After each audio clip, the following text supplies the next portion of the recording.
சரிங்க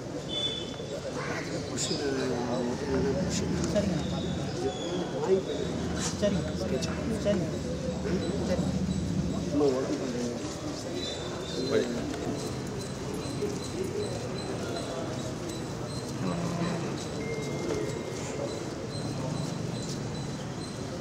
பார்த்து வளர்ந்து சரி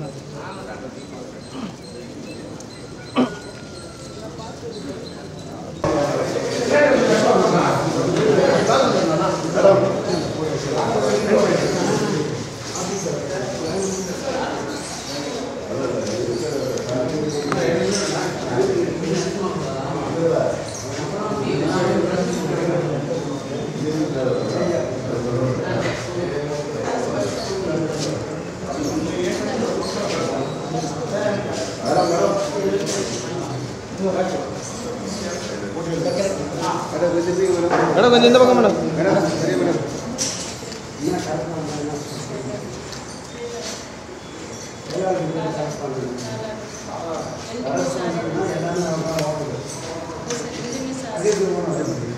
தேடி போடா உள்ளே போடா உள்ளே ஓடுறது வெளில போகிறேன் நான் வரது ரெடி நான் வந்து போதுமா எல்லாரும் இங்கே போடு ஜெய் ஜெய் பேக்ரவுண்ட் ஜெய்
மாண்புமிகு தமிழ்நாடு முதலமைச்சர் அவர்களின் ஆணைக்கிணங்க பெருநகர சென்னை மாநகராட்சிக்குட்பட்ட பகுதிகளில் வந்து கல்வி செல்லக்கூடிய மாணவர்கள், பொது தேர்வு எழுதக்கூடிய மாணவர்கள், அதே போல் மேல் படிப்பு சிஏ மற்றும் டிஎன்பிஎஸ்சி எக்ஸாம் எழுதக்கூடிய மாணவர்கள், இப்படிப்பட்ட மாணவர்கள் வந்து தொடர்ந்து அவர்கள் இருக்கக்கூடிய பகுதிகளே வந்து ஒரு லைப்ரரி வேணும். அதுக்கப்புறம் வந்து அவங்க வந்து எக்ஸாமுக்கு ப்ரிப்பேர் பண்ணக்கூடிய புக்ஸோடு சேர்த்து ஒரு படைப்பகம் வேணும் அப்படின்றத கோரிக்கையாக முன்வைத்தார்கள். அதன் தொடர்ச்சியாக மாண்புமிகு முதலமைச்சர் அவர்களின் கொளத்தூர் தொகுதிக்குட்பட்ட பகுதிகளில் வந்து சிஎம்டி துறை சார்பாகவும் மாநகராட்சியும் ஒருங்கிணைந்து முதல்வர் படைப்பகமை துவங்கி வைத்தார்கள். ஒவ்வொரு நாளும் கிட்டத்தட்ட அந்த படைப்பகத்தில் காலை முதல் இரவு வரை மாணவர்கள் வந்து அவர்களுடைய தேவைகளின் அடிப்படையில் ஒவ்வொரு எக்ஸாமுக்கு அடிப்படையில் வந்து டெய்லி அவங்க வந்து படிக்கிறாங்க. ஆன்லைன் புக்கிங் மூலியமாக வந்து இந்த படைப்பகம் வந்து செயல்பட்டு வருகிறது. அதன் தொடர்ச்சியாக கொளத்தூர் பகுதியில் இருக்கக்கூடிய படைப்பகத்தில் வந்து வெவ்வேறு பகுதிகள், அதாவது அம்பத்தூர் பகுதிகளிலிருந்து வரக்கூடிய மாணவர்கள், அடையார் பகுதியிலிருந்து வரக்கூடிய மாணவர்கள் இருக்கிறார்கள். இப்படி சென்னையில் முற்றிலுமாக இருக்கக்கூடிய வெவ்வேறு பகுதிகளிலிருந்து கொளத்தூர் பகுதிக்கு வருவது சிரமமாக இருப்பது என்று தெரிவித்து மாண்புமிகு முதலமைச்சர் அவர்கள் கோரிக்கை வைத்த அடிப்படையில் மாண்புமிகு முதலமைச்சர் அவர்கள் சென்னை முழுவதுமாக முதல்வர் படைப்பகம் துவங்கப்பட வேண்டும் என்று தெரிவித்தார்கள். அதன் அடிப்படையில் சிஎம்டி துறை சார்பாக சென்னை மாநகராட்சிக்குட்பட்ட பகுதிகளில் 30 படைப்பகங்கள் கிட்டத்தட்ட 240 கோடி மதிப்பீட்டில் வந்து பணிகள் துவங்கப்பட்டு நடைபெற்று வருகிறது. இதுவரை 3 படைப்பகங்கள் வந்து செயல்பாட்டில் வருகை தந்திருக்கிறது. 27 படைப்பகங்கள் பணி வந்து நடைபெற்று வருகிறது. சிஎம்டி துறை சார்பாக மட்டுமல்லாமல் சென்னை மாநகராட்சி சார்பாகவும் சென்னைக்குட்பட்ட பகுதிகளில் வந்து 8 படைப்பகங்கள் வந்து பொதுமக்களின் கோரிக்கை ஏற்பாடு அந்தந்த பகுதிகள் வந்து வேலை துவங்கப்பட்டு இருக்கிறது. அதுவும் விரைவில் வந்து பொதுமக்களின் பயன்பாட்டிற்கு கொண்டு வரப்படும். நடுநிலை குடும்ப சூழலில் இருக்கக்கூடிய மாணவர்களுக்கு வந்து இந்த முதல்வர் படைப்பகம் என்பது மிகவும் ஒரு வரப்பிரசாதமாக இருக்கிறது. மாணவர்கள் வந்து அவர்களுக்கு என்னென்ன என்ட்ரன்ஸ் எக்ஸாம் எழுதுகிறாங்களோ அந்தந்த என்ட்ரன்ஸ் எக்ஸாமுக்கு தேவையான அடிப்படையில் அனைத்து புக்ஸுமே வந்து இந்த முதல்வர் படைப்பகத்தில் வந்து அவர்களுக்கு வைக்கப்பட்டிருக்கிறது. கிட்டத்தட்ட ஒரு நாளைக்கு வந்து 1000 மாணவர்கள் வந்து அந்த பகுதிகள் வந்து அவர்கள் தேவையை வந்து படித்து செல்கிறார்கள். மாண்புமிகு முதலமைச்சர் அவர்கள் அடுத்த தலைமுறையினருக்கு தரமான கல்வி வழங்க வேண்டும் என்பதன் அடிப்படையில் தமிழகத்தில் தான் இன்றைக்கு ஒட்டுமொத்த இந்தியாவிலுமே கல்விக்கு இந்த அளவுக்கு முக்கியத்துவம் கொடுத்து அடுத்த தலைமுறையினை வந்து செழிப்பாக இருக்க வேண்டும் என்ற வகையில் கல்விக்கு இந்த முக்கியத்துவம் கொடுத்து நடத்தி வருகிறார்கள். மேம், இப்போ 20ஆம் தேதிக்கு மேலே மழையினுடைய தீவிரம் அதிகமாக இருக்குன்னு சொல்லியிருக்காங்க. சின்ன சின்ன பேட்ச் ஒர்க்லாம் போயிட்டுருக்கு. இந்த சாலைகள் சீரமைக்கிறது அந்த மாதிரி அது இன்னும் எந்த வேகத்தில் போயிட்டுருக்கு? மழைக்காலங்கள் வந்து மழை அதிகமாக இருக்கக்கூடிய சூழல்னால சில பகுதிகளில் வந்து சாலை இந்த மாதிரி குண்டும் குழியுமாகக்கூடிய சூழல் ஏற்படும். அந்தந்த பகுதிகளில் வந்து நம்ம தொடர்ந்து இந்த சீர் செய்யும் பணிகள் வந்து மாநகராட்சி சார்பாக மேற்கொள்ளப்பட்டு வருகிறது. ஜனவரி மாதம் முதல் இந்த சாலைகள்லாம் கண்டறிந்து முற்றிலுமாக சாலை போடும் பணி வந்து துவங்கப்படும். டெங்குவோட பாதிப்பு அதிகமாக இருக்குது, அதோட மருந்து அடிக்கிற ஆட்கள் குறைவாக இருக்குது. இல்லை, டெங்கு பொறுத்த வரைக்கும் நல்ல தண்ணியில் தான் வந்து உருவாகும்.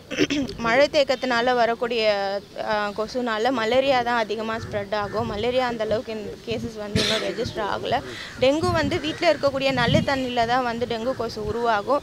வீட்டில் இருக்கக்கூடிய பொதுமக்கள் வந்து வீட்டில் தண்ணி பிடிச்சி வைத்து பயன்பாட்டுக்கு எடுத்து வரக்கூடிய சூழல் சில பேர் வீட்டில் இருக்கும். அப்படி பயன்படுத்தக்கூடியவர்கள் வந்து தண்ணியை மூடி வைக்குமாறு தெரிவித்துக் கொள்கிறோம். அதே போல் மாநகராட்சி சார்பாக வந்து வீடு வீடாக சென்று விழிப்புணர்வும் ஏற்படும். ப்ளீச்சிங் பவுடரும் வந்து மாநகராட்சி சார்பாக அந்த பகுதிகளெலாம் வழங்கப்பட்டார். சார், நயினார் உங்களுக்கு வந்து பதில் சொல்லியிருந்தாரு. எனக்கு இன்னும் 2.5 வருஷம் இருக்குது, ஆனால் அவருக்கு 2.5 மாதம் தான் இருக்குது அப்படின்ற மாதிரி சொல்லியிருக்காரு. இது 2.5 ஆண்டுகளா அல்லது இன்னும் 2 மாதங்களா என்பதை முடிவு செய்ய வேண்டியது டெல்லியில் இருக்கின்ற ஓனர்கள் தான், அவரல்ல. அந்த பதவியை பொறுத்தளவில் இசை நாற்காலியை போன்றது. எப்படி நாடாளுமன்ற தேர்தலுக்கு பிறகு அண்ணாமலைக்கு அரோகரா போட்டார்களோ அதேபோல் சட்டமன்ற தேர்தல் 2026க்கு பிறகு ஏற்பட போகின்ற படுதோல்வியால் நம்முடைய நயினார் என்ற நயினாவையும் பேக் செய்ய டெல்லி தயாராகும். நயினாவை பொறுத்தளவில் அவரே விரும்பி பேசியிருக்கின்றார். நான் கால் செய்தால் கூட யாராவது நயினார் நாகேந்திரன் பேசுகிறேன் என்றால் நயினாவா பேசுகிறீங்கன்னு கேட்குறாங்க. அந்த கட்சிக்காரங்களே இன்னும் அவரை பற்றி புரிதல் இல்லாதப்போ அவர் எப்படி தமிழ்நாட்டை திராவிட மாடல் ஆட்சியிடமிருந்து மீட்டெடுக்கப் போகிறார் என்பதுதான் தெரியவில்லை. ஆகவே நிச்சயமாக அவர் நாற்காலி 2026 சட்டமன்ற தேர்தலுக்கு பிறகு உறுதியாக காலியாகும் என்பதில் ஐயப்பாடு இல்லை. திராவிட முன்னேற்றக் கழகம் பெறுகின்ற வெற்றியால். நீ செய்தி வந்துச்சு உங்களுக்கு.